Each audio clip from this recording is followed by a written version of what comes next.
दोस्तों, स्वागत है आपका हमारे चैनल आर.के. वर्मा में। दोस्तों, बुलाकी दास नाई गंगाराम पटेल को सोते हुए देखा तो उन्हें आवाज देकर बोला कि पटेल जी, अब दिन निकलने वाला है, मुर्गा बहुत देर का बांग दे चुका है। अब कौवा और चिड़िया भी बोलने लगे हैं। बुलाकी की आवाज सुनकर गंगाराम पटेल आंखें मलते हुए उठ गए थे। इसके बाद गंगाराम तथा बुलाकी ने अपना समाचार नित्य कर्म किया, नाश्ता आदि करके अपना सामान संभाला और आबू रोड स्टेशन से मारवाड़ को प्रस्थान किया। यह इलाका रेगिस्तान था। कहीं पर कांटों की झाड़ियां तथा छोटे छोटे पौधे अवश्य दिखाई दे जाते थे।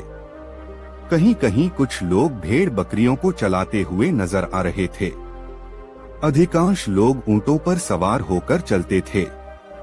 स्त्री पुरुष तंदुरुस्त दिखाई देते थे। मारवाड़ नगर राजस्थान का प्राचीन प्रसिद्ध नगर है।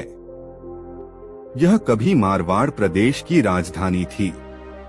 उन्हें वहां राजा का मारवाड़ी महल देखने को मिला। एक बाग में गंगाराम पटेल और बुलाकी आकर ठहरे। वहां और भी बाहर से आए हुए बहुत से यात्री ठहरे हुए थे। इससे वहां अच्छी चहल पहल थी। गंगाराम पटेल ने बुलाकी को सामान लाने के लिए कुछ रुपए दिए और कहने लगे कि तुम सामान लेकर जल्दी लौटना, क्योंकि यहाँ रेगिस्तान है। हवा चलने से रेत के ढेर इधर से उधर उड़ जाते हैं और आदमी भी रास्ता भूल जाता है। गंगाराम पटेल से बुलाकी ने कहा, मैं ऐसा ही करूँगा। अब सामान लेकर आता हूँ। बुलाकी नाई बाग से बाजार को गया और कई दुकानों से अपना काम का सामान खरीदकर वापस आ रहा था। वह इधर उधर देखता भी जाता था कि कोई अजूबा चीज नजर आ जाए। चलते चलते नगर के बाहर आया तो एक स्थान पर शिवजी की विशेष पूजा हो रही थी और लाल आंखों वाली परछाई वहां घूम रही थी। कुछ लोग ऐसा बोल रहे थे डरते हुए, जहां कहीं भी लाल आंखों वाली परछाई दिखे, समझ लेना कि अंधकार की शक्ति सोई नहीं, बस सही समय की प्रतीक्षा कर रही है। बुलाकी के लिए तो इतना ही काफी था। वह तुरंत अपने ठिकाने की ओर दौड़ लिया। वह सोच रहा था कि आज मैं इस प्रश्न को पूछकर गंगाराम पटेल को अवश्य छकाऊंगा। जरूरी नहीं है कि पटेल जी के पास हर प्रश्न का उत्तर हो। इस बार वे मेरे प्रश्न का उत्तर नहीं दे पाएंगे और मुझे वापस लौट जाने का बहाना मिल जाएगा। जब वह अपने ठिकाने पर पहुंचा, उस समय गंगाराम पटेल संध्या वंदन करके फारिग हो चुके थे। आते ही बुलाकी ने कहा, पटेल जी, आज मैं इस नगर में एक ऐसा अजूबा दृश्य देखकर आया हूँ जिसका उत्तर आपसे देते नहीं बन पड़ेगा। अच्छा, पटेल ने मुस्कुराकर पूछा, ऐसा क्या देखकर आया है जो इस तरह उत्साहित हो रहा है? भला मैं भी तो सुनूं वह बात। बुलाकी ने तब चटखारे ले लेकर वह सारी बातें उन्हें बता दी जिसे उसने रास्ते में देखा था। अंत में वह अपने चिरपरिचित अंदाज में बोला, अब मुझे इस रहस्य के बारे में बताओ पटेल जी, वरना मैं तो चला वापस अपने गांव की ओर। हाँ, जरूर चले जाना बुलाकी, पटेल जी विनोद पूर्वक बोले, लेकिन जाएगा तो कल सुबह ही ना, अभी तो रात्रि सिर पर खड़ी है। यात्रा से थके हारे आए हैं, पहले कुछ खा पी कर विश्राम तो कर लें। सोते समय मैं तुझे इस रहस्य के बारे में बता दूंगा। भोजनादि से निवृत्त होकर बुलाकी ने पटेल का हुक्का भरकर रख दिया। पटेल बिस्तर पर लेट गए और बुलाकी के प्रश्न का उत्तर देना शुरू किया। पटेल ने कहा, बुलाकी, बुंदेलखंड के एक छोटे से गांव पत्थरगांव में एक पुराना कुआं था जिसे गांव वाले कालकुआं कहते थे। कहते हैं कि इस कुएं से जुड़ी कई डरावनी कहानियां थीं। लोग मानते थे कि जो भी उस कुएं के पास रात में जाता वो या तो लौटकर नहीं आता या फिर अजीब हरकतें करने लगता। गांव के बुजुर्ग बताते थे कि कई साल पहले एक रहस्यमय साधु गांव में आया था। उसने गांव वालों को चेतावनी दी थी कि यह कुआं अभिशप्त है और इसमें एक खतरनाक आत्मा का वास है।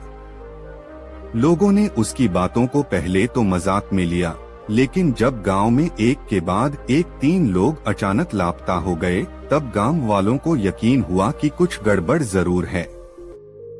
समय बीतता गया, लोग उस कुएं के पास जाने से कतराने लगे। लेकिन एक दिन गांव के युवक रामधीरज ने चुनौती के रूप में अपने दोस्तों के सामने शेखी बघारी कि वह कुएं के पास जाकर लौट सकता है।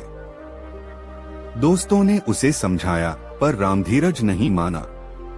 उस रात रामधीरज लालटेन लेकर कुएं के पास गया। बाकी दोस्त दूर से ही उसकी हरकतें देख रहे थे। रामधीरज ने कुएं के पास जाकर जोर से चिल्लाया, अगर इस कुएं में आत्मा है तो सामने आ। कुछ देर तक सब शांत रहा। अचानक कुएं से ठंडी हवा का झोंका आया और लालटेन की लौ कांपने लगी। दोस्तों ने देखा कि रामधीरज के पीछे परछाई जैसी आकृति खड़ी थी। परछाई धीरे धीरे बड़ी होती गई और उसने रामधीरज को अपनी ओर खींच लिया। अगली सुबह गांव वाले जब कुएं के पास पहुंचे तो वहां रामधीरज की चप्पलें और लालटेन टूटी हुई मिली। उसके बाद गांव के पुजारी ने पूरे गांव को इकट्ठा किया और कुएं के पास पूजा अर्चना करवाई। उस दिन के बाद कोई उस कुएं के पास जाने की हिम्मत नहीं करता। कहते हैं कि आज भी जब रात का तीसरा पहर आता है, तब उस कुएं के पास किसी के सिसकने की आवाज सुनाई देती है, जैसे कोई मदद के लिए पुकार रहा हो। कई साल बीत गए, लेकिन गांव में रामधीरज के परिवार का दुख कम न हुआ। उसका छोटा भाई श्यामधीरज बड़ा हुआ तो उसने ठान लिया कि वह इस रहस्य से पर्दा उठाएगा। श्यामधीरज ने गांव के सबसे बुजुर्ग व्यक्ति लखना बाबा से बातचीत की। लखना बाबा ने बताया कि करीब 50 साल पहले एक धनी साहूकार का बेटा सुरेश कुएं में गिरकर मर गया था। उसकी मां ने कुएं के पास बैठ बैठकर इतना विलाप किया कि उसकी आत्मा वहीं बस गई। कुछ लोग मानते हैं कि उस आत्मा ने काली साधना के दौरान किसी को पकड़ लिया था और तब से ही वहां बुरी शक्तियां हावी हो गईं। श्यामधीरज ने गांव के पुजारी और कुछ जानकारों को इकट्ठा किया और तय किया कि वे इस रहस्य का अंत करेंगे। रात के तीसरे पहर जब हवा में ठंडक घुल रही थी, तब श्यामधीरज, पुजारी और कुछ ग्रामीण हवन सामग्री लेकर कुएं के पास पहुँचे। जैसे ही वे वहां पहुंचे, कुएं से एक भयानक चीख सुनाई दी। अचानक धुंध में एक काला साया प्रकट हुआ और उसने श्यामधीरज को पकड़ने की कोशिश की। पुजारी ने मंत्रोच्चार शुरू किया और हवन सामग्री को आग में डाल दिया। धीरे धीरे साया कमजोर पड़ने लगा, लेकिन फिर वह अचानक श्यामधीरज पर झपट पड़ा। तभी लखना बाबा ने अपनी माला निकालकर जोर से नमः शिवाय का जाप किया और श्यामधीरज पर जल का छिड़काव किया। भयंकर चीख के साथ वह साया गायब हो गया और कुएं के भीतर से एक हड्डियों का ढांचा बाहर आया। वही सुरेश का शव था, जिसे बरसों पहले किसी ने कुएं में गिराकर मार दिया था। उस दिन के बाद गांव वाले निश्चिंत हो गए। अब कुआं कालकुआं के बजाय शिवकुआं के नाम से प्रसिद्ध हो गया और वहां लोग शिवलिंग की पूजा करने लगे।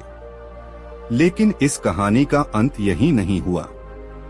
कई महीनों बाद गांव में एक अजनबी आया, जिसका नाम रतन सिंह था। रतन सिंह ने बताया कि वह पुरातत्व विभाग से है और उसे सूचना मिली थी कि इस गांव में एक प्राचीन खजाना छुपा है। गांव वालों को उस पर शक हुआ, लेकिन श्यामधीरज को उसकी बात में सच्चाई लगी। रतन सिंह ने बताया कि उसके दादा, जो पेशे से इतिहासकार थे, ने एक पुराने शिलालेख का उल्लेख किया था जिसमें कालकुआं के नीचे एक भूमिगत तहखाने का जिक्र था। यह तहखाना चोल वंश के दौरान बनाया गया था और उसमें राजघराने के खजाने को छुपाया गया था। श्यामधीरज और रतन सिंह ने गांव वालों के साथ मिलकर खोदाई शुरू की। कई दिनों की मेहनत के बाद उन्हें कुएं के नीचे एक गुप्त द्वार मिला। द्वार पर नागमणि का चिन्ह बना हुआ था और उस पर लिखा था, जो इस द्वार को खोलेगा वह शापित हो जाएगा। गांव वालों ने डर के मारे खुदाई बंद कर दी, लेकिन श्यामधीरज और रतन सिंह ने हिम्मत करके द्वार खोला। द्वार के अंदर एक बड़ी गुफा थी, जिसमें सोने, चांदी और कीमती रत्नों के ढेर लगे थे। लेकिन तभी एक रहस्यमय परछाई प्रकट हुई और उसने रतन सिंह पर हमला कर दिया। श्यामधीरज ने मंत्र पढ़ते हुए अपनी माला निकाली और नमः शिवाय का जाप शुरू किया। कुछ ही देर में परछाई धुआं बनकर विलीन हो गई।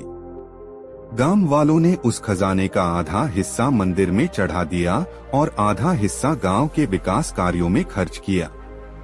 अब कालकुआं सिर्फ डरावनी कहानियों का हिस्सा बनकर रह गया, लेकिन उसकी रहस्यमय गाथा हर किसी के दिल में हमेशा के लिए बस गई। शिवकुआं का प्राचीन शाप। बुलाकी कई महीने बीत चुके थे।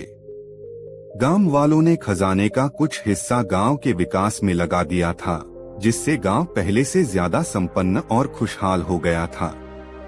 लेकिन इस शांति के पीछे एक बड़ा तूफान छुपा था, जिसका अंदाजा किसी को भी नहीं था।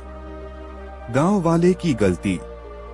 गांव का एक व्यक्ति, जिसका नाम गोवर्धन था, अपनी लालची प्रवृत्ति के लिए कुख्यात था। गोवर्धन को हमेशा लगता था कि शिवकुआं के नीचे अब भी कोई खजाना छुपा हुआ है, जिसे बाकी लोग नजरअंदाज कर रहे हैं। एक रात गोवर्धन चुपके से कुएं के पास गया। उसे याद था कि खजाने के कमरे में एक कोने में अजीब सी धातु की एक प्रतिमा रखी थी, जिसे पुजारी ने छूने से मना किया था। उस प्रतिमा को कालदंड कहा जाता था और उसे शापित बताया गया था। गोवर्धन ने लालच में उस कालदंड को उठा लिया और उसे घर ले आया। उसके मन में यह ख्याल आया कि इसे किसी बड़े व्यापारी को बेचकर वह मालामाल हो सकता है। रहस्यमय घटनाओं की शुरुआत। अगली ही सुबह गांव में अजीब घटनाएं शुरू हो गईं। गांव के कुएं का पानी अचानक काला पड़ने लगा। खेतों में फसलें सूखने लगीं, जबकि मौसम बिल्कुल सामान्य था। कई जानवर अचानक लापता हो गए। रात के समय कुएं के पास से रहस्यमय रोशनी और किसी के चीखने चिल्लाने की आवाजें आने लगी। सबसे डरावनी घटना तब हुई जब गांव का छोटा बच्चा मोहन अचानक गायब हो गया। उसकी मां का कहना था कि उसने मोहन को कुएं के पास किसी परछाई के पीछे जाते हुए देखा था। गांव वालों को समझ नहीं आ रहा था कि ये सब क्या हो रहा है, लेकिन पुजारी को यकीन था कि यह किसी बड़े संकट का संकेत है। शाप का जागना। पुजारी ने जब गांव वालों को इकट्ठा करके बताया कि यह सब किसी शाप का प्रभाव है, तो श्यामधीरज को पूरा यकीन हो गया कि इसका रहस्य कुएं से जुड़ा हुआ है। शाम होते ही श्यामधीरज और कुछ बहादुर युवक कुएं के पास गए।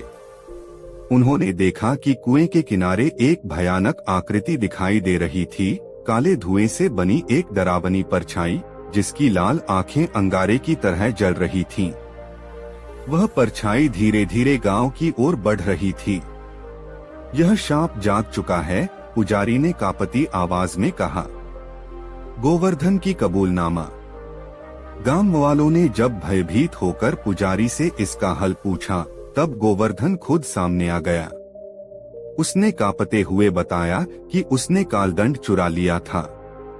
पुजारी का चेहरा गंभीर हो गया। इसका अर्थ है कि प्राचीन शाप अब सक्रिय हो चुका है, पुजारी बोले। यह शाप पूरे गांव को तबाह कर सकता है। पुजारी ने बताया कि इस शाप को शांत करने के लिए कालदंड को वापस कुएं में रखना होगा, लेकिन इतना आसान नहीं था। शापित आत्मा कालदंड को वापस ले जाने वाले को अपना शिकार बना सकती थी। श्यामधीरज का साहस। गांव वाले डर के मारे पीछे हटने लगे, लेकिन श्यामधीरज आगे बढ़ा। मैं इसे कुएं में वापस रखूंगा, उसने दृढ़ता से कहा। रात के तीसरे पहर श्यामधीरज, पुजारी और गांव के कुछ लोग शिवकुआं के पास पहुंचे। जैसे ही श्यामधीरज ने कालदंड को हाथ में लिया, भयानक हवाएं चलने लगीं और अचानक वह काली परछाई तेजी से उनकी ओर बढ़ने लगी। श्यामधीरज ने नमः शिवाय का जाप शुरू किया और अपनी माला को हवा में घुमाकर मंत्रोच्चार करने लगा। वह परछाई भयंकर गर्जना करने लगी। तभी हवा में अजीब सा फुसफुसाहट सुनाई दी, जैसे कोई बुदबुदा रहा हो। जो मेरे खजाने को चुराएगा वो खुद खजाने का हिस्सा बन जाएगा। यह सुनकर श्याम धीरज समझ गया कि जो लोग पहले गायब हुए थे वे सब इस आत्मा का शिकार बने थे। श्याम धीरज ने हिम्मत दिखाते हुए कालदंड को कुएं में फेंक दिया और अपनी माला का जल कुएं में डालते हुए ऊंची आवाज में बोला, त्र्यंबकम यजामहे। जैसे ही कालदंड पानी में गिरा, कुएं से एक भयंकर चीख निकली और काली परछाई गहरे अंधेरे में विलीन हो गई। कुएं के पानी का काला रंग धीरे धीरे साफ होने लगा। गांव का पुनर्जन्म। अगली सुबह गांव में सब कुछ सामान्य हो चुका था। मोहन को उसी कुएं के पास अचेत अवस्था में पाया गया। वह धीरे धीरे ठीक हो गया और गांव में फिर से शांति लौट आई। गोवर्धन को अपनी गलती का पछतावा हुआ और उसने सबके सामने माफी मांगी। गांव वालों ने उसकी माफी स्वीकार की, लेकिन श्याम धीरज को गांव का नायक मान लिया गया। पुजारी ने कहा, यह घटना हमें याद दिलाती है कि लालच हमेशा विनाश का कारण बनता है। श्याम धीरज ने मुस्कुराते हुए कहा, और हिम्मत ही हर अंधकार को मिटाने का सबसे बड़ा अस्त्र है। उस दिन के बाद शिवकुआं के पास एक नया शिलालेख लगाया गया, जिस पर लिखा था, यहाँ का खजाना नहीं, केवल शिव का नाम ही कल्याण का मार्ग है। कालकुआं का प्रकोप, गांव का विनाश और रहस्यमयी भविष्यवाणी। बुलाखी। पथरगांव में कालकुआं का भयानक साया खत्म हुए कुछ महीने ही बीते थे। गांव वालों को लगा था कि अब सब ठीक हो गया है, लेकिन यह उनकी भूल थी। असली विनाश अभी आना बाकी था। गांव में नई हलचल। एक दिन गांव के लुहार रघुनाथ ने अपने घर के पिछवाड़े कुएं के किनारे एक अजीब सा पत्थर देखा। पत्थर पर प्राचीन भाषा में कुछ लिखा हुआ था। रघुनाथ पढ़ लिख नहीं सकता था, इसलिए उसने उसे अनदेखा कर दिया और उस पत्थर को अपने घर के आंगन में औजार तेज करने के लिए रख लिया। उस रात रघुनाथ के घर से चीख पुकार सुनाई दी। गांव वाले दौड़े दौड़े उसके घर पहुंचे तो उन्होंने देखा कि रघुनाथ कांप रहा था। उसकी आंखें लाल हो चुकी थीं और वह लगातार बड़बड़ा रहा था। आ गई, वह फिर आ गई, सबको मिटा देगी, सब खत्म हो जाएगा। गांव वालों ने किसी तरह उसे काबू में किया, लेकिन उसके बाद अजीब घटनाएं बढ़ने लगी। कभी कुएं से काले धुएं के बादल उठते, कभी घरों के दरवाजे खुद ब खुद खुलने लगते, तो कभी आधी रात को पूरे गांव में किसी के कराहने की आवाज गूंजने लगती। भूतिया आकृति का आतंक। रघुनाथ की घटना के कुछ ही दिन बाद गांव का एक लड़का मोहन कुएं के पास खेलते खेलते अचानक बेहोश हो गया। होश में आने के बाद उसकी आंखों में अजीब चमक थी और वह लगातार कह रहा था, भयानक विनाश आएगा, गांव जल जाएगा, रक्त बहेगा। धीरे धीरे गांव वालों ने महसूस किया कि कुएं के पास एक परछाई देखी जा रही है, लंबी कदकाठी, लाल आंखें और बिखरे हुए बालों वाली भयानक आकृति। अब गांव में डर का माहौल छा गया था। लोग रात होने से पहले ही अपने घरों में बंद हो जाते थे। भयानक घटना, मंदिर का खंडित होना। एक रात मंदिर की घंटियों की आवाज अचानक इतनी तेज हो गई कि पूरा गांव जाग गया। लोग जब शिव मंदिर पहुंचे तो देखा कि शिवलिंग पर दरार पड़ चुकी थी और मंदिर की दीवार पर खून जैसे लाल रंग से कुछ लिखा था, अभी ये शुरुआत है। गांव वाले कांप उठे। पुजारी ने बताया कि यह संकेत बहुत बुरा है, यह कालकुआं का शाप पूरी तरह से जाग चुका है। भविष्यवाणी का खुलासा। श्याम धीरज और रतन सिंह ने गांव के एक पुराने ग्रंथ का अध्ययन किया, जिसमें लिखा था कि पथरगाम के नीचे एक प्राचीन कक्ष है। इस कक्ष में देवी कालिकायनी का रत्न जड़ा मुकुट छुपा था, जिसे किसी ने छेड़ा तो गांव पर विनाश का तांडव शुरू हो जाएगा। वह मुकुट कभी कालकुआं में गड़ा हुआ था, लेकिन शायद यही वही पत्थर था जिसे रघुनाथ ने अपने आंगन में रखा था। कालिकायनी का कहर। रघुनाथ को बुलाकर पूछा गया तो उसने बताया कि वह पत्थर उसके घर के पीछे पड़ा हुआ है। जैसे ही श्याम धीरज और रतन सिंह ने उस पत्थर को देखा, वे समझ गए कि यही वह प्राचीन मुकुट है। लेकिन तभी काले बादलों के बीच वह भयानक आकृति उनके सामने प्रकट हो गई। उसकी आंखों से अंगारे बरस रहे थे और उसके चारों ओर आग की लपटें लहरा रही थीं। वह भयानक आवाज में बोली, तुमने मुझे जगाया है, अब कोई नहीं बचेगा। अचानक गांव में जबरदस्त आंधी चलने लगी। खेतों में आग लग गई, कुएं से पानी उबल उबल कर बाहर गिरने लगा और गांव के मवेशी डर के मारे इधर उधर भागने लगे। गांव वालों ने अपनी आंखों के सामने अपने घर जलते हुए देखे। कोई समझ नहीं पा रहा था कि क्या किया जाए। अंतिम समाधान, महायज्ञ का आयोजन। पुजारी ने बताया कि केवल कालिकायनी महायज्ञ ही इस प्रकोप को रोक सकता है। यह यज्ञ बेहद कठिन था। 7 दिनों तक लगातार हवन करना था, जिसमें किसी को एक भी गलती करने का अवसर नहीं था। गांव वालों ने हिम्मत जुटाकर यज्ञ शुरू किया। गांव की महिलाएं देवी गीत गा रही थीं और पुरुष मंत्रोच्चार कर रहे थे। आखिरी दिन जैसे ही यज्ञ का समापन होने वाला था, वह भयानक आकृति मंदिर में प्रकट हुई और जोरदार गरज के साथ मंदिर की छत हिलने लगी। वह परछाई श्याम धीरज की ओर बढ़ी और उसके चारों ओर आग का गोला बनने लगा। श्याम धीरज ने अपनी माला को कसकर पकड़ा और पूरी ताकत से बोला, कालिकायनी महादेवी नमः। तभी वह आग का गोला बुझने लगा और आकृति की भयंकर चीख गूंजने लगी।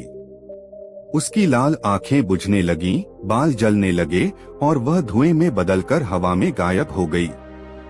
गांव का पुनर्निर्माण।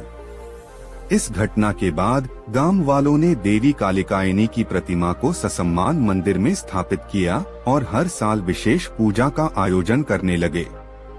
पथरगाम एक बार फिर शांत हो गया, लेकिन गांव वाले हमेशा याद रखते हैं कि कभी कभी अंधकार की शक्तियां तब जाग उठती हैं, जब इंसान अपने अहंकार में गलती कर बैठता है। अब भी जब रात के तीसरे पहर में हवा तेज चलने लगती है, तो गांव के लोग शिवलिंग के पास दीप जलाकर कहते हैं, हे महादेवी हमारी रक्षा करो। बुलाकी पथरगाम में सब कुछ सामान्य लग रहा था, लेकिन सच्चाई कुछ और ही थी।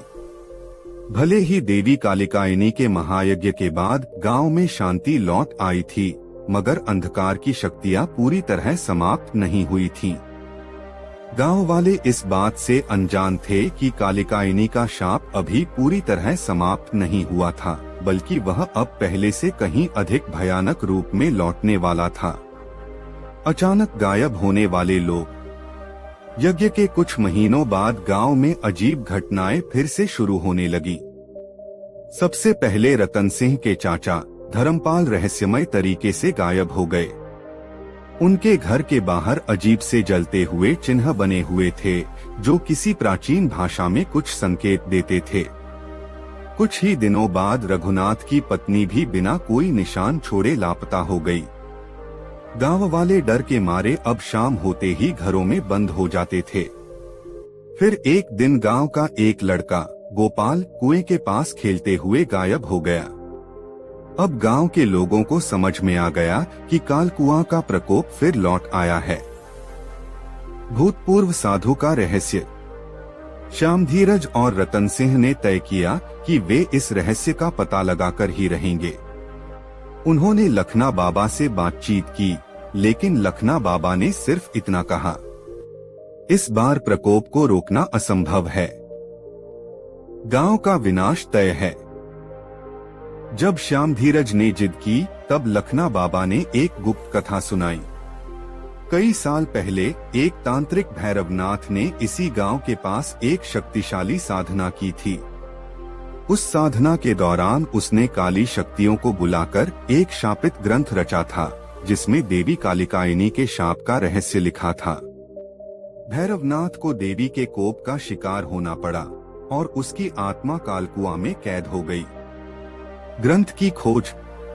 श्यामधीरज, रतन सिंह और कुछ ग्रामीणों ने पुराने मंदिर के तहखाने में छिपे उस शापित ग्रंथ की खोज शुरू की। तहखाना वर्षों से बंद पड़ा था। दरवाजा खोलते ही वहां से एक तेज दुर्गंध उठी और वहां दीवारों पर वही अजीब से चिन्ह बने हुए थे जो गायब हुए लोगों के घर के बाहर दिखाई दिए थे। तहखाने के एक कोने में एक पुराना लकड़ी का संदूक रखा था। संदूक पर लाल रंग से लिखा था, जो इसे खोलेगा वही कालकुआं का अगला शिकार होगा। रतन सिंह ने हिम्मत करके संदूक खोला। अंदर एक काले रंग का ग्रंथ था जिस पर भैरवनाथ का नाम अंकित था। भयानक रहस्य का खुलासा। ग्रंथ में लिखा था कि देवी कालिकायनी का असली कोप तभी समाप्त होगा जब कालिकायनी का मुकुट दक्षिण दिशा में स्थित रक्तभूमि में स्थापित किया जाएगा। रक्तभूमि गांव के पास का एक वीरान इलाका था जहां कभी भयंकर युद्ध हुआ था। ग्रंथ के अंत में चेतावनी लिखी थी, अगर मुकुट को स्थापित करने में कोई गलती हुई तो समूचा गांव राख में बदल जाएगा। शाप को समाप्त करने की तैयारी। गांव वालों ने मुकुट को रक्तभूमि में स्थापित करने की योजना बनाई। श्यामधीरज, रतन सिंह और गांव के कुछ बहादुर युवक उस रात मुकुट लेकर रक्तभूमि की ओर निकल पड़े। जैसे ही वे रक्तभूमि के करीब पहुंचे, अंधकार घना होता गया और ठंडी हवा चलने लगी। तभी घने कोहरे में वही लाल आंखों वाली भयानक आकृति प्रकट हुई। आकृति गूंजती आवाज में चिल्लाई, तुम सबका अंत निश्चित है। गांव के युवक डरकर भागने लगे, लेकिन श्यामधीरज और रतन सिंह ने हिम्मत दिखाई। उन्होंने मुकुट को उस स्थान पर रखने की कोशिश की, लेकिन तभी वह आकृति जोरदार चीख के साथ श्यामधीरज पर झपट पड़ी। श्यामधीरज ने अपनी माला उठाई और जोर जोर से कालिकायनी नमः का जाप करने लगा। आकृति ने हवा में आग का गोला फेंका, लेकिन उसी समय रतन सिंह ने मुकुट को पवित्र जल से धोया और रक्तभूमि के केंद्र में रख दिया। अचानक जमीन हिलने लगी, काले बादल बिजली की तरह चमकने लगे और वह भयानक आकृति जमीन में समाती चली गई। चारों ओर सन्नाटा छा गया। गांव का नया युग। अगली सुबह गांव वालों ने देखा कि कुएं के पास वह लाल आंखों वाली परछाई हमेशा के लिए गायब हो चुकी थी। देवी कालिकायनी के नाम पर गांव में भव्य मंदिर बनवाया गया और हर साल वहां विशेष अनुष्ठान होने लगा। अब पथरगाम एक समृद्ध और शांत गांव बन चुका था, लेकिन गांव वाले हमेशा याद रखते हैं कि अगर लालच, अहंकार या लापरवाही ने फिर सिर उठाया तो कालकुआं का शाप फिर जाग सकता है। रात के तीसरे पहर में जब हवा हल्की सी सरसराहट करती है तो बुजुर्ग कान में फुसफुसाते हैं, अंधकार की शक्तियां सो रही हैं। पर वो हमेशा सोती नहीं। कालकुआं का प्रकोप, छाया का साम्राज्य। बुलाखी। पथरगांव में देवी कालिकायनी के मंदिर के निर्माण के बाद सब कुछ सामान्य हो गया था। गांव वाले फिर से अपने खेतों में काम करने लगे, बच्चे खुले मैदान में खेलते कूदते दिखने लगे और रात को चूल्हों पर पकते खाने की खुशबू हवाओं में फैलने लगी। लेकिन शांत दिखने वाले इस माहौल के नीचे एक गहरा रहस्य दबा हुआ था। अंधेरे का संकेत। देवी कालिकायनी के मंदिर में पूजा पाठ के लिए गांव का पुजारी रामस्वरूप हर रोज आरती करता था। एक रात पूजा के दौरान उसकी आंखें अचानक लाल हो गईं। वह बिना कुछ बोले मंदिर से बाहर निकला और सीधा कालकुआं की ओर बढ़ने लगा। गांव के कुछ लोगों ने उसे जाते हुए देखा, लेकिन डर के मारे किसी ने उसे रोकने की हिम्मत नहीं की। सुबह होते ही रामस्वरूप मंदिर के पास बेहोश मिला। उसकी आंखें अब भी लाल थीं और उसके शरीर पर अजीब से जलने के निशान थे। होश में आने पर वह सिर्फ एक ही बात बड़बड़ा रहा था, छाया का साम्राज्य, वह लौट आया है। भयानक घटनाओं की शुरुआत। रामस्वरूप की हालत सुधरने से पहले ही गांव में अजीब घटनाएं फिर से शुरू हो गईं। रात को घरों के दरवाजे अपने आप खुल जाते, लोगों के खेतों में अचानक सूखी लाशें पाई जाती। कई घरों में दीवारों पर वही अजीब से चिन्ह उभरने लगे जो पहले तहखाने में देखे गए थे। सबसे डरावनी घटना तब हुई जब रतन सिंह की बेटी सुहानी अचानक बिना किसी कारण बेहोश हो गई। उसके शरीर पर भी वही जलने के निशान थे जो पुजारी रामस्वरूप पर पाए गए थे। सांप की जड़ का खुलासा। श्यामधीरज और रतन सिंह ने एक बार फिर लखना बाबा से मदद मांगी। लखना बाबा ने बताया कि कालकुआं का सांप 2 हिस्सों में बंटा था। एक हिस्सा देवी कालिकायनी के क्रोध का था जिसे शांत किया जा चुका था, और दूसरा हिस्सा छाया का सांप था जो कि एक घातक तांत्रिक शक्ति थी। लखना बाबा ने बताया कि यह छाया स्वयं तांत्रिक भैरवनाथ का ही दूसरा रूप था जिसे उसने अपनी मृत्यु के बाद जीवित रखने के लिए रचा था। जब तक कालकुआं के नीचे दबी हुई उसकी आत्मा को पूरी तरह नष्ट नहीं किया जाता, तब तक गांव में विनाश का खतरा मंडराता रहेगा। छाया का रहस्य। श्यामधीरज, रतन सिंह और गांव के कुछ बहादुर युवकों ने कालकुआं के पास खुदाई शुरू की। कई दिनों की मेहनत के बाद उन्हें कुएं के नीचे एक गुप्त तहखाना मिला। तहखाने में चारों ओर अजीब सी आकृतियां उकेरी हुई थीं और बीचों बीच एक काला पत्थर रखा था जिसके ऊपर भैरवनाथ की छाया जैसी छवि बनी हुई थी। उस पत्थर पर लिखा था, जो मेरी छाया को तोड़ेगा उसकी आत्मा हमेशा के लिए कालकुआं में कैद हो जाएगी। छाया का प्रकोप। गांव के लोगों ने तय किया कि उस काले पत्थर को नष्ट किया जाए। उसी रात श्यामधीरज, रतन सिंह और पुजारी रामस्वरूप ने हवन सामग्री के साथ वहां हवन शुरू किया। जैसे ही मंत्रोच्चार शुरू हुआ, हवा अचानक ठंडी होने लगी और चारों ओर धुंध फैल गई। तभी धुंध में वही लाल आंखों वाली भयानक आकृति प्रकट हुई। आकृति गरजती आवाज में बोली, यह मेरा साम्राज्य है, कोई इसे मुझसे छीन नहीं सकता। आकृति ने गांव वालों पर हमला कर दिया। अचानक रतन सिंह हवा में उठ गया और उसका गला दबने लगा। गांव के बाकी लोग घबराकर भागने लगे, लेकिन श्यामधीरज ने हिम्मत नहीं हारी। उसने माला उठाई और जोर जोर से कालिकायनी नमः का जाप करने लगा। आकृति अब और क्रोधित हो गई।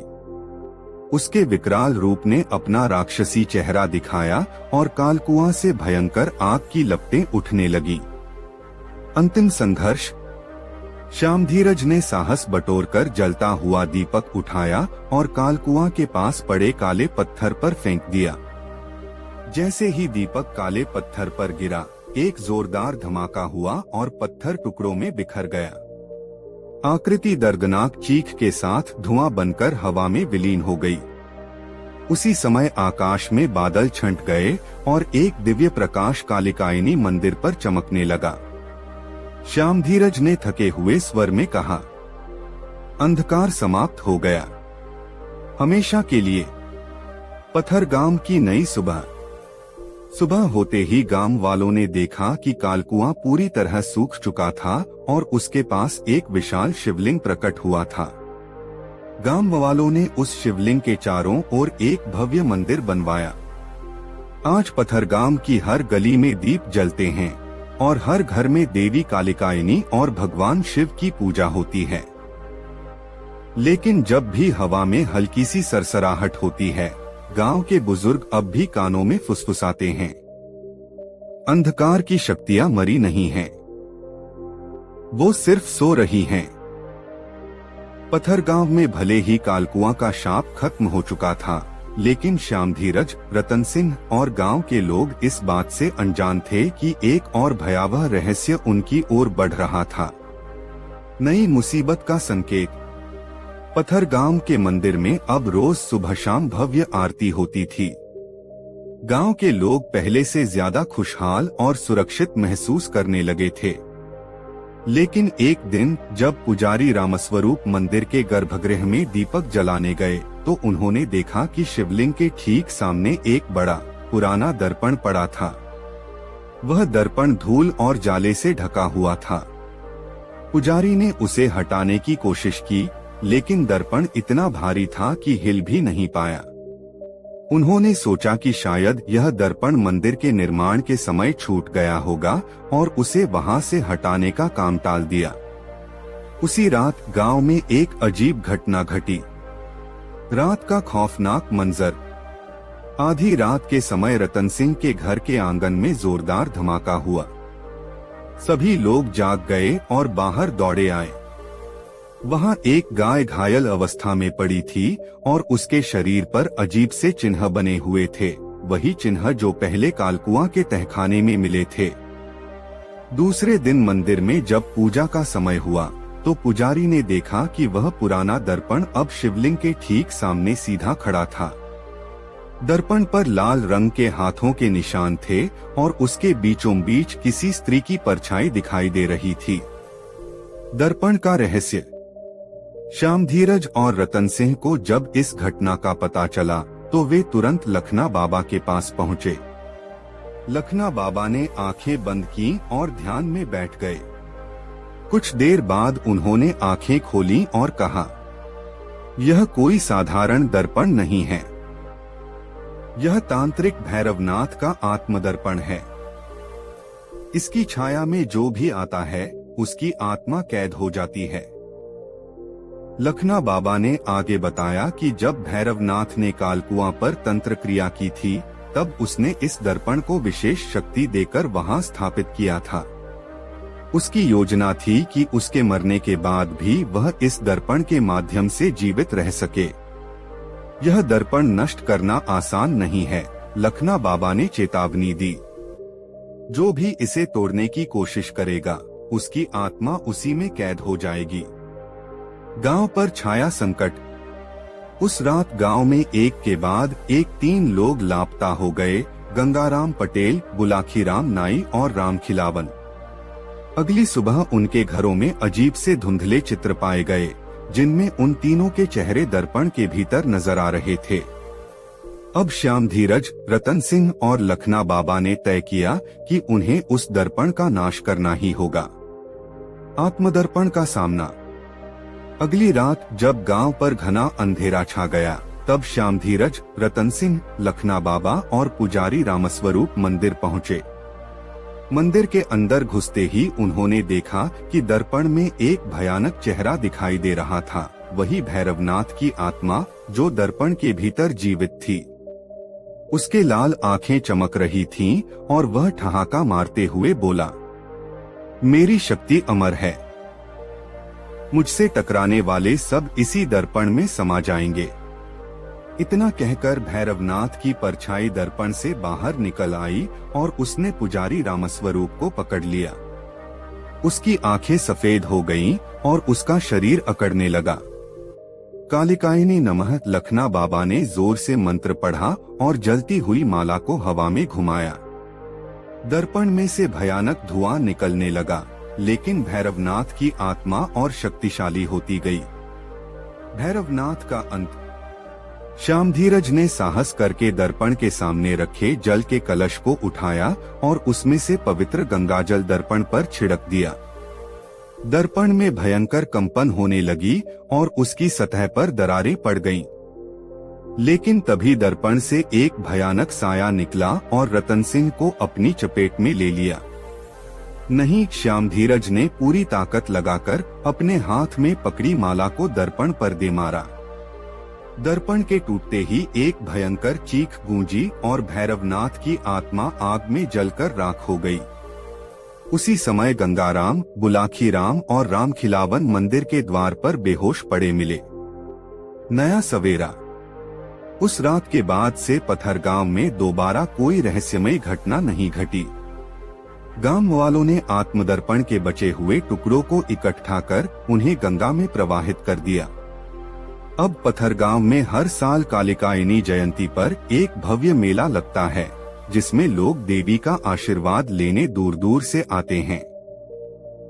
लेकिन कहते हैं, जब भी मंदिर के पास कोई धुंधली परछाई देखी जाती है, गांव वाले कानों में फुसफुसाते हैं, अंधकार की शक्तियां मरी नहीं हैं, वो सिर्फ सो रही हैं। बुलाखी। पथरगांव में कुछ समय तक शांति बनी रही, लेकिन गांव वालों का डर पूरी तरह खत्म नहीं हुआ था। लोग अक्सर कहते कि मंदिर के पास अजीब सी फुसफुसाहटें सुनाई देती हैं, और कुछ लोग दावा करते थे कि उन्हें धुंधली परछाइयां दिखती हैं। लखना बाबा, श्याम धीरज और रतन सिंह को लगने लगा कि कालकुआं और आत्मदर्पण की शक्तियों का पूरी तरह से नाश नहीं हुआ है, कुछ बाकी है, कुछ छूट गया है। एक रहस्यमयी आवाज। एक रात गांव के मुखिया हरिनारायण के बेटे किशन ने दावा किया कि उसने कुएं के पास एक औरत को रोते हुए देखा। उसका कहना था कि वह औरत सफेद कपड़ों में थी और उसके बाल उलझे हुए थे। जब किशन ने उसे आवाज दी तो वह औरत अचानक हवा में गायब हो गई। इस घटना के बाद गांव में भेड़ों और मवेशियों के मरने की घटनाएं बढ़ने लगी। खेतों में अजीब सी जली हुई घास के निशान मिलने लगे और कई घरों की दीवारों पर काले धब्बे उभर आए। लखना बाबा को समझते देर न लगी, अंधकार की शक्तियां लौट रही थीं। पुराना शिलालेख। श्याम धीरज, रतन सिंह और लखना बाबा ने गांव में फैली इस दहशत का हल निकालने का निश्चय किया। वे मंदिर के पुजारी रामस्वरूप के साथ पुराने अभिलेखों को खंगालने लगे। अंततः उन्हें एक पुराना शिलालेख मिला जिसमें लिखा था, जब आत्मदर्पण टूटेगा तब अंधकार की शक्ति अपने अंतिम अवतार में प्रकट होगी। केवल नागमणि की ज्योति ही उसका नाश कर सकती है। नागमणि, यह वही निशान था जो पहले कालकुआं के तहखाने के द्वार पर बना हुआ था। नागमणि की खोज। लखना बाबा को याद आया कि नागमणि कालकुआं के भीतर एक गुप्त कक्ष में छिपी हो सकती है। गांव वाले डर से पीछे हटने लगे, लेकिन श्याम धीरज और रतन सिंह ने साहस करके वहां जाने का फैसला किया। अगली रात जब पूरा गांव अपने घरों में दुबका था, श्याम धीरज, रतन सिंह और लखना बाबा जलती मशाले लेकर कालकुआं के पास पहुंचे। कुएं के पास पहुंचते ही तेज ठंडी हवा बहने लगी और अचानक कुएं के भीतर से एक भयानक चीख गूंजी।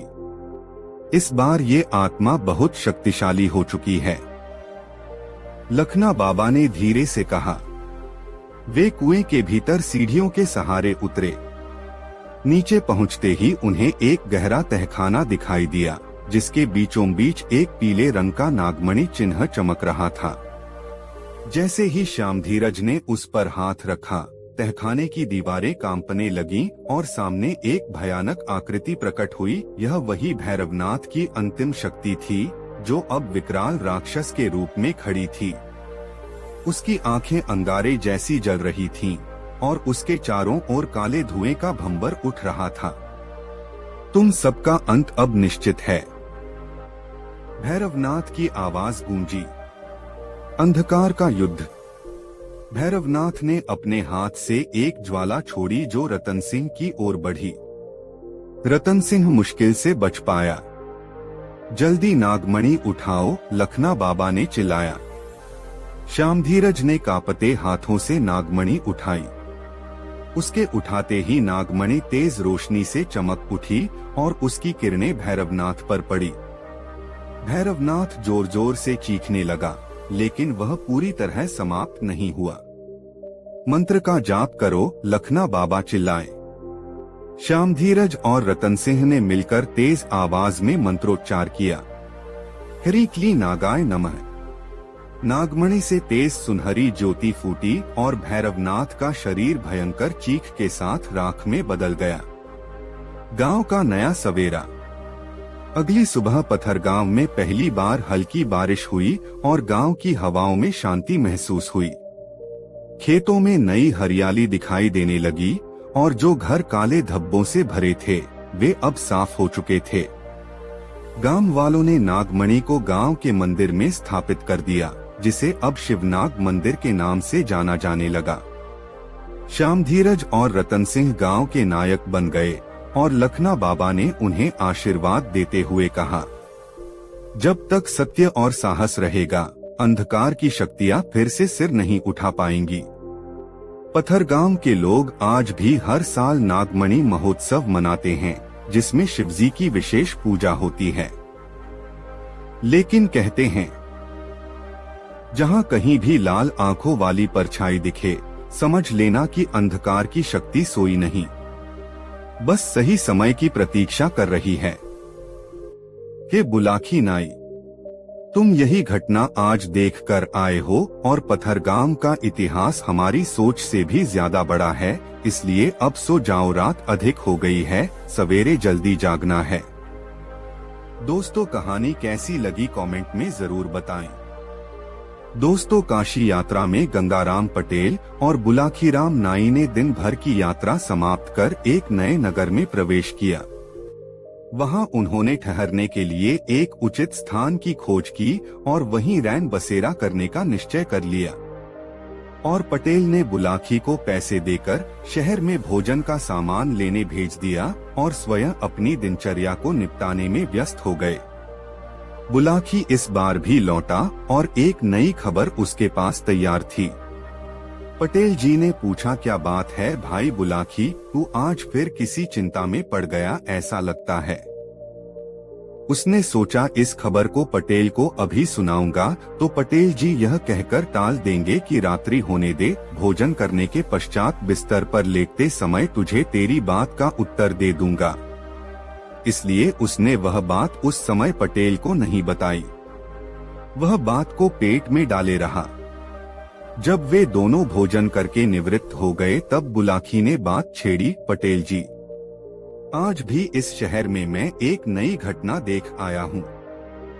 ठीक है, उस घटना का वर्णन कर, फिर उसे सुनकर मैं तेरी बात का उत्तर दूंगा, पटेल ने कहा। पटेल जी, आज जब मैं बाजार से यहाँ आ रहा था तब मैंने एक घर में देखने ही देखते उस घर में कोहराम मच गया। उस घर के पड़ोसियों ने उस घर की सेठानी को सांत्वना देने की बहुत कोशिश की, पर उसका मन शांत होने का नाम नहीं ले रहा था। उसका रुदन बढ़ता ही गया। रुदन विलाप करते उसकी हालत पागलों जैसी हो गई थी। तभी उसकी नजर रोते हुए काफूर पर पड़ी तो अनायास ही उसके मुंह से निकल गया, काफूर, खड़ा खड़ा क्या देख रहा है? जब मालिक ही नहीं रहे तो यह वैभव अब किस काम का? इस सब को तू मिट्टी में मिला दे। पटेल जी में ये सुनकर हैरान हो गया कि वहाँ क्या हो रहा था और वो आदमी कौन था जो कह रहा था सब खत्म कर दे, और बाद में क्या हुआ इस रहस्य से पर्दा उठाइए। बुलाखी की यह सारी बात सुन पटेल जी बोले, बुलाखी, यहाँ से कुछ दूर एक नगर है, वहाँ 100 साल पहले एक बहुत बड़ा व्यापारी था जिसके पास काफूर नाम का एक गुलाम था। व्यसरी था, उसे अपने सिद्धांतों पर चलना सबसे प्रिय था।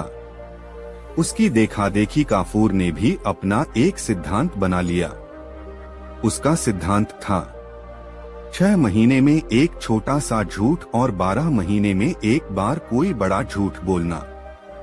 एक बार व्यापारी ने विदेश जाने की योजना बनाई, इसलिए उसने निश्चय किया कि सभी गुनाभा को बेच दिया जाए। यह काम उसने एक दलाल को सौंप दिया। उसके गुलामों में से काफूर नामक गुलाम को शहर के एक अमीर आदमी ने पसंद कर लिया। तब दलाल ने काफूर की तारीफ करते हुए कहा, सेठ जी, यह गुलाम बड़ा ही ईमानदार और निष्ठापूर्वक काम करने वाला है। यह तो बड़ी अच्छी बात है। अमीर ने कहा, क्या इसमें कोई बुराई भी है?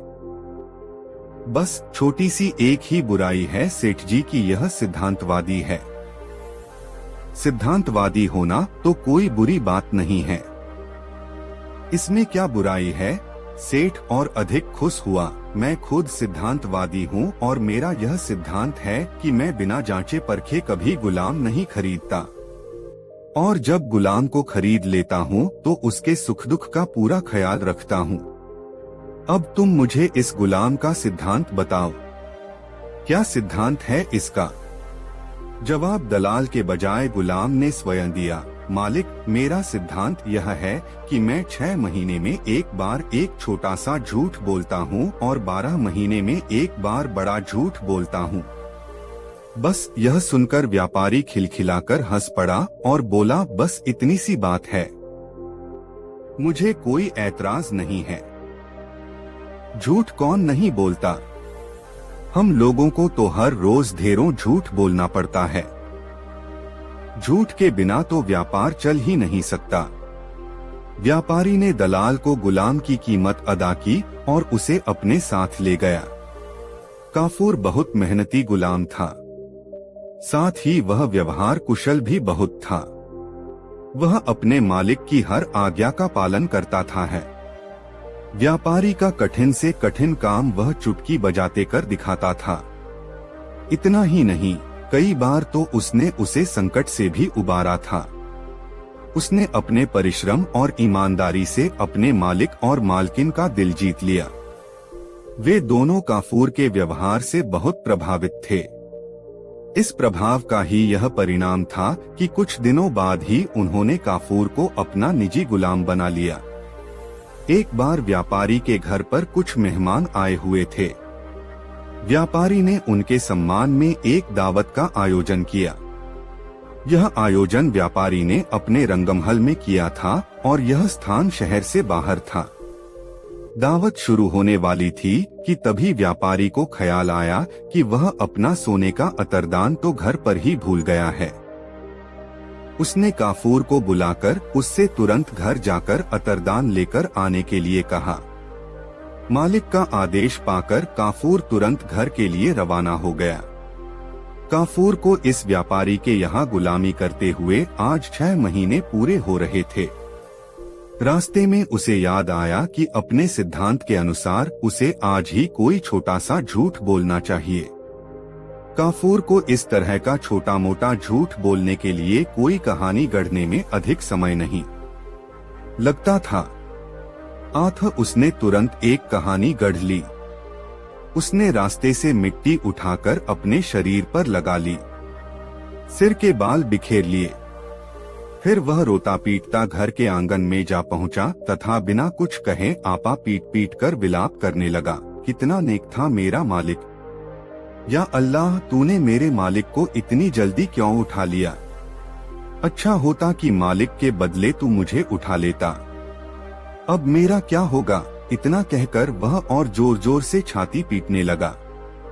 काफूर के रोने की आवाज सुनकर व्यापारी की पत्नी घबरा गई। वह भागती हुई बाहर आई। उसे देखते ही काफूर ने रोते रोते कहा, मालकिन गजब हो गया।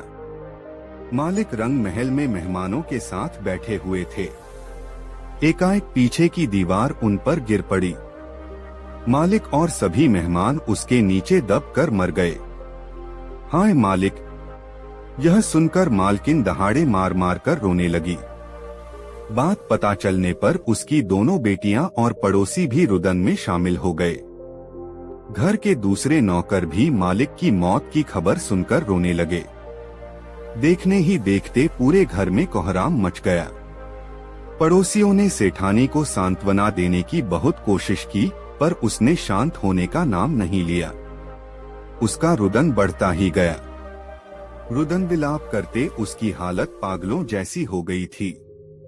तभी उसकी नजर रोते हुए काफूर पर पड़ी तो अनायास ही उसके मुंह से निकल गया, काफूर, खड़ा खड़ा क्या देख रहा है? जब मालिक ही नहीं रहे तो यह वैभव अब किस काम का? इस सब को तू मिट्टी में मिला दे। मालकिन के हुक्म की तामील करना गुलाम का फर्ज है। यही सोचकर काफूर ने तुरंत इतीदा उठाया और घर की एक एक चीज को तोड़फोड़ कर रख दिया। मकान के दरवाजे, खिड़कियों, मेज कुर्सियां, पलंग, अलमारी, बर्तन सब कुछ चकनाचूर हो गए। तत्पश्चात मालकिन अपनी दोनों बेटियों, पड़ोसियों व नौकर चाकरों के साथ रोती पीटती रंग महल की ओर चल पड़ी। मालकिन और पड़ोसियों के रंग महल पहुंचने के पहले ही काफूर जल्दी जल्दी रंग महल जा पहुंचा। उस समय व्यापारी मेहमानों के साथ भोजन करने बैठा ही था कि काफूर उसके पास जाकर छाती पीटते हुए रोने लगा। व्यापारी उसको इस हरकत पर बुरी तरह घबरा गया और तत्काल उसने पूछा, काफूर क्या हुआ? तू इस तरह फूट फूट कर रो क्यों रहा है? काफूर ने सिसकते हुए जवाब दिया, मालिक क्या बताऊं? गजब हो गया। मालकिन दीवान खाने में झूले पर बैठी हुई पान चबा रही थीं। एकाएक दीवान खाने की दीवार उनके ऊपर गिर पड़ी। मालकिन दीवार के नीचे दबकर मर गईं। आपकी दोनों बेटियां वहीं अपने छोटे भाई के साथ खेल रही थीं। वे सब भी दीवार के नीचे दब गए। गजब हो गया मालिक। काफूर विलाप करने लगा, हाय अब मैं क्या करूं?